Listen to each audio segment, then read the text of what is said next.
guys, j'espère que vous portez bien. Alors les gars, aujourd'hui nous allons tenter de décortiquer ensemble la saison à venir pour Manchester United en Première Ligue, donc pour la saison 2026-2027. Je vais du moins vous partager mes premières impressions, parce qu'on est d'accord, il faut bien évidemment attendre la fin du mercato pour savoir réellement qui a fait quoi comme transfert, n'est-ce pas?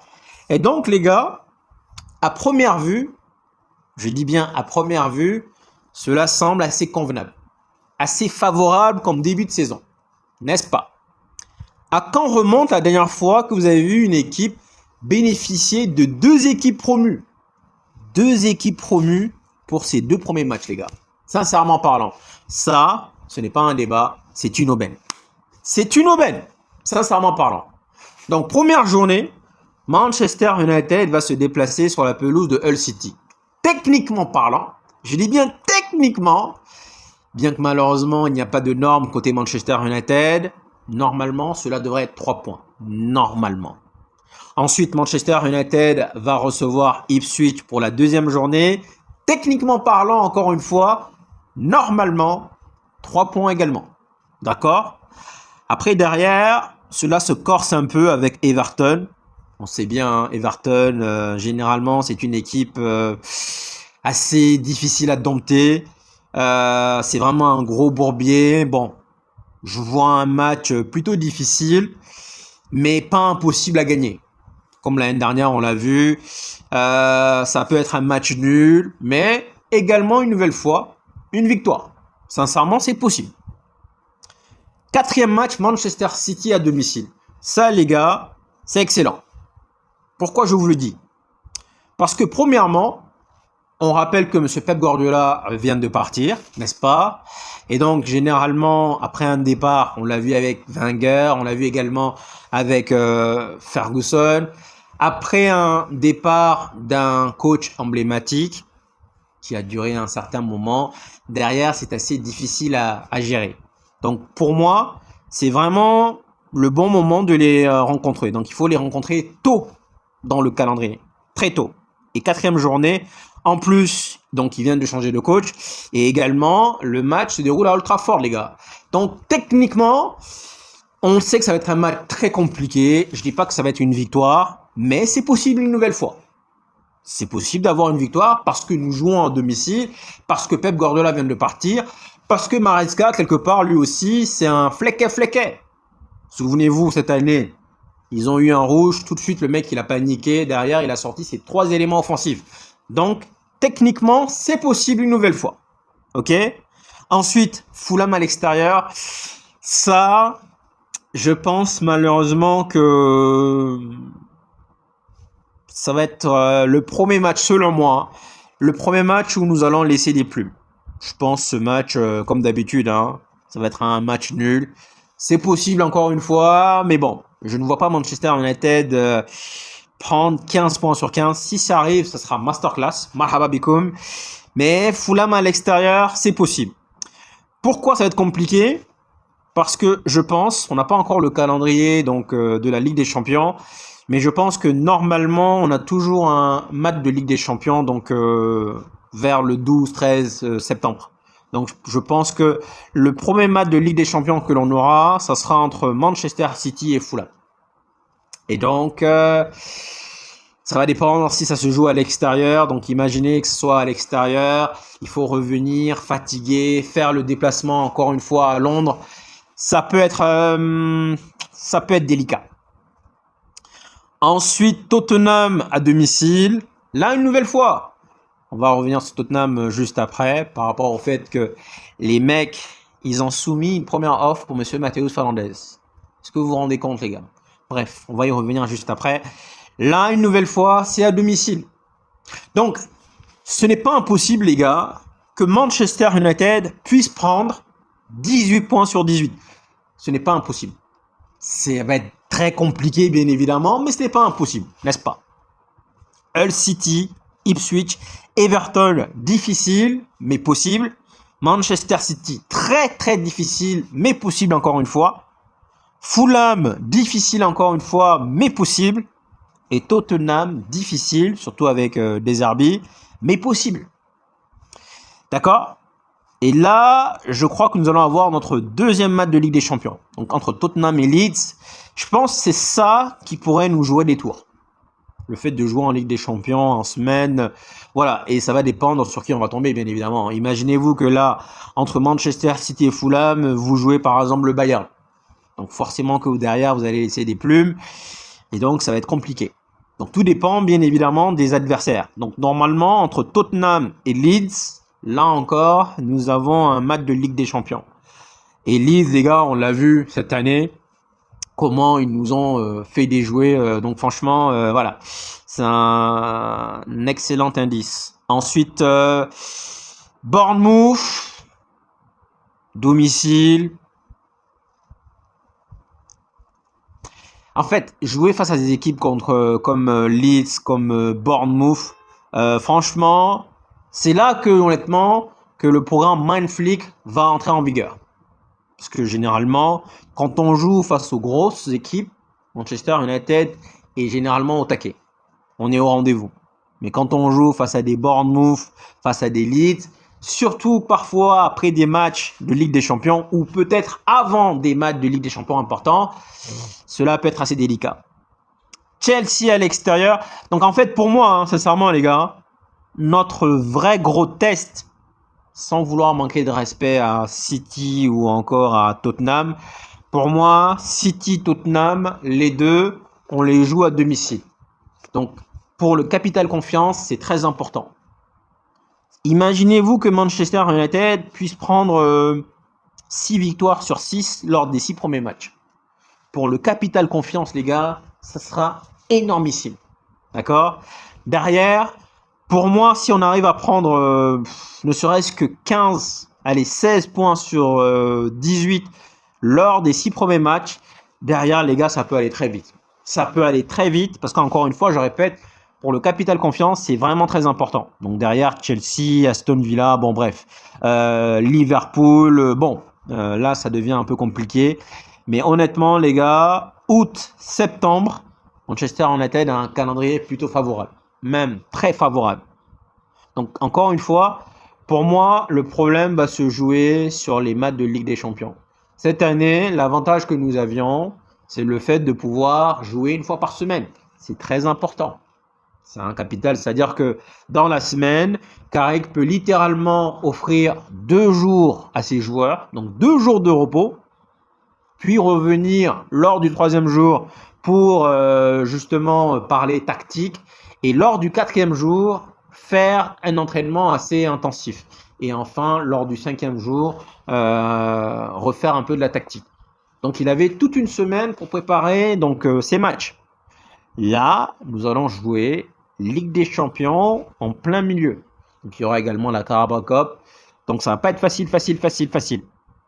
Maintenant les gars, très rapidement, je vais essayer un peu de vous hype très rapidement.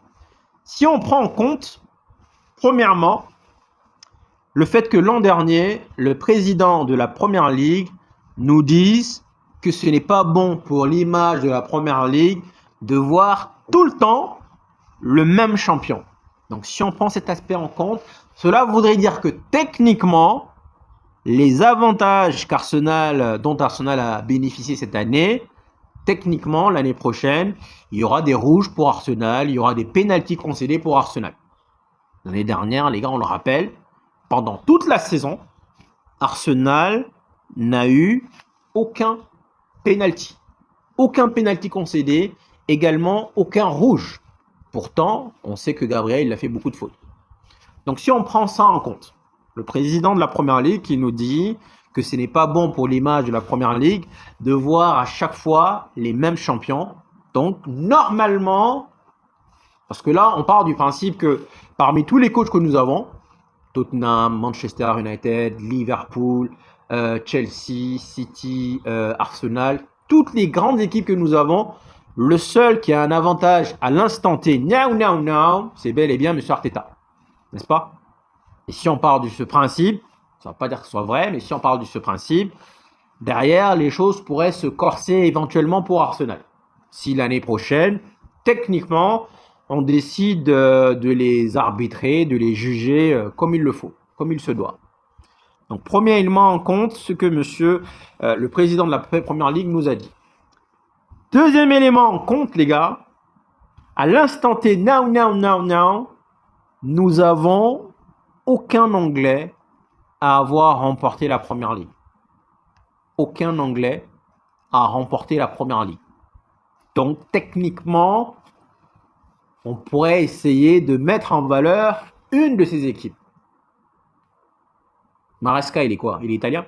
Il n'est pas anglais, je crois.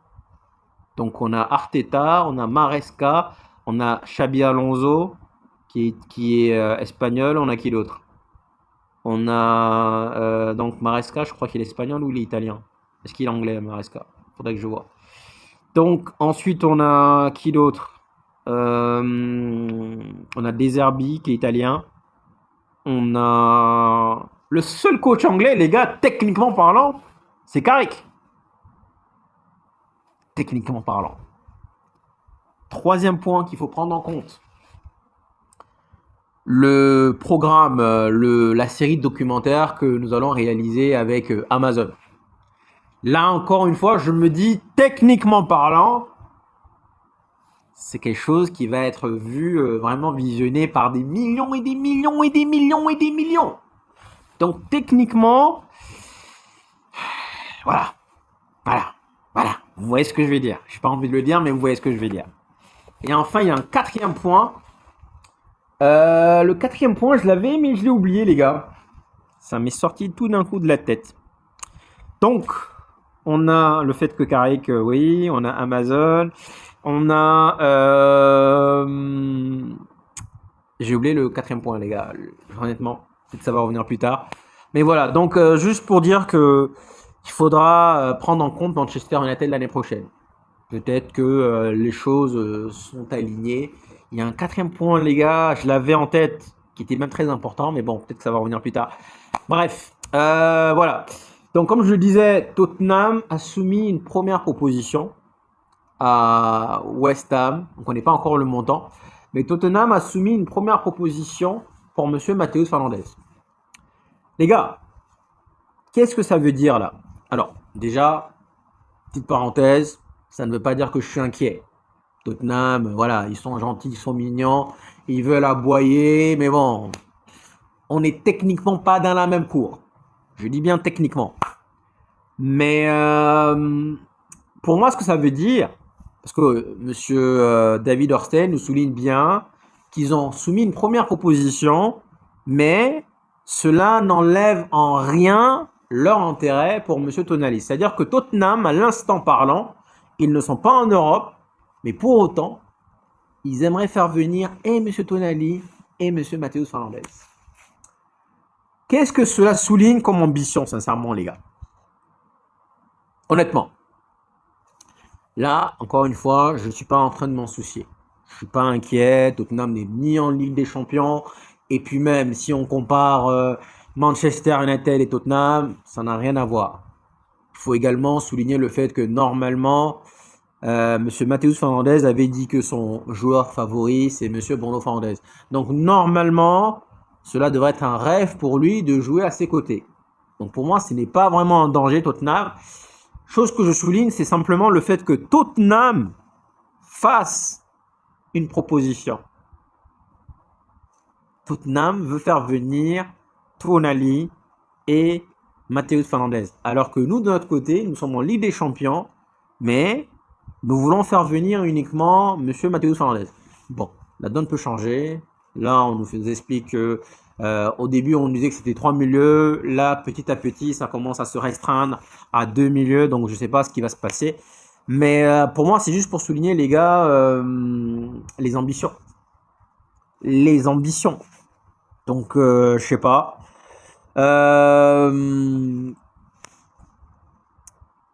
Pour moi, Manchester United, en fait, on est passif. Endormi. Parce que si là, on part du principe que tout devrait se décanter pour monsieur Matheus Fernandes aux alentours du 28 juin, qu'est-ce qui nous empêche maintenant, now, d'attaquer un autre dossier? Le temps d'arriver au 28.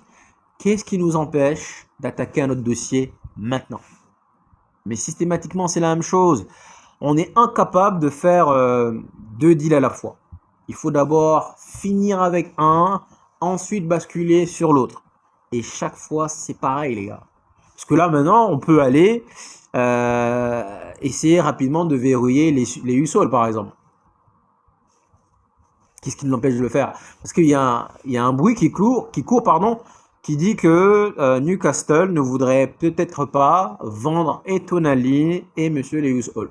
Donc déjà, il nous avait dit que Newcastle ne voudrait peut-être pas vendre et Tonali et Monsieur Guimaraes. Donc là, on peut comprendre parce que c'est deux milieux qui ont le même poste. Mais là, on nous dit également, donc c'est un bruit de couloir, que Newcastle ne voudrait pas vendre et Tonali et Monsieur Lewis Hall. Donc peut-être que quelque part, ça serait une nouvelle fois, premier venu, premier parti. Donc là, qu'est-ce qu'on fait en ce moment? Là, le deal de Ederson, il a été clôturé il y a quoi? Il y a environ, je crois, il y a environ 2 semaines et demie, c'est ça? 2 semaines et demie, on est sur Matheus Fernandes. On n'a toujours pas formulé notre première proposition. On attend quoi pour, si jamais on veut attendre le 28, 29, 30 pour voir comment les choses vont s'accélérer? Qu'est-ce que l'on fait en attendant? Question qu'il faut poser, les gars.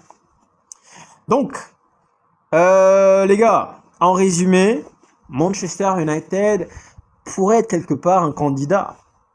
Mais je vous assure que jusque-là, j'ai un blackout. J'avais un quatrième point. Les gars. Malheureusement, je ne l'ai pas noté, mais j'avais un quatrième point, un quatrième argument qui fait que derrière, nous, supporters de Manchester United, on pourrait quelque part croire, espérer.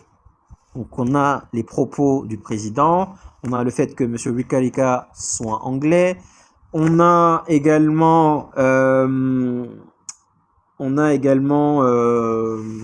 j'ai oublié le troisième là. Donc Wikalika, ça va revenir là, un instant. Wikalika est anglais, on peut pas avoir le même, vainqueur chaque année, c'est pas bon pour l'image de la Première Ligue. Et là, j'ai plus que deux. Oh là là là là. Bref, les gars, j'ai un trou de mémoire. Excès de choses en tête, probablement. Mais juste pour vous dire que voilà, l'année prochaine, il y a de quoi espérer Manchester United. On ne sait jamais. Pas nécessairement par rapport aux prouesses de M. Carrick, ou pas également par rapport à ce que les dirigeants vont faire venir comme joueurs. Troisième, c'est Amazon. Mais le quatrième, je l'avais, les gars. Hein. Peut-être ça va revenir demain. Bref, c'est pas grave. Mais en tout cas, c'est possible. Quatrième, c'est le calendrier, tout simplement. Le quatrième, c'est le calendrier, les gars. C'est ça le quatrième. Mais oui, j'en ai parlé au début. Le quatrième, c'est le calendrier. On a un calendrier super avantageux. Très favorable. Donc, il y a 4 arguments, les gars. Alors, je récapitule pour voir que j'ai rien oublié cette fois-ci. Premièrement, c'est le calendrier. Deuxièmement, Wikalika anglais. Troisièmement, le documentaire Amazon. Et quatrièmement, on ne peut pas avoir le même... Enfin, c'est pas bon pour l'image, ça ne veut pas dire que ça va être le cas. Mais bon, voilà, Arsenal peut être champion. Mais voilà. Donc, voilà 4 arguments, les gars. Et donc, tout est possible. Tout est possible. Franchement, c'est un très bon calendrier. Je me suis uniquement concentré sur les premiers matchs parce que après, bon, tout peut partir. Mais chose qu'il faut surtout souligner, encore une fois, c'est le capital confiance. Capital confiance, les gars. Les 6 premiers matchs, les gars, il faudra perdre le moins possible de points. Il ne faudra pas badiner là-dessus. Donc, si d'entrée, Hull City, on n'est pas capable de remporter ce match, derrière, capital confiance dans l'autre sens. Malheureusement, derrière, on va commencer à douter et puis ça peut aller très vite. Très, très, très vite. Quand tu gagnes, tu es content, tu es confiant. Quand tu perds, moins l'infini. Donc, guys, merci de venir jusqu'ici. Prenez soin de vous et bien sûr, je vous dis peut-être à demain. Demain, peut-être que si jamais je fais une vidéo, je vais faire sur les 5 joueurs à aller chercher donc en championship. Ouais. si jamais j'en fais une. Donc guys, prenez soin de vous et je vous dis à la prochaine. Ciao, ciao.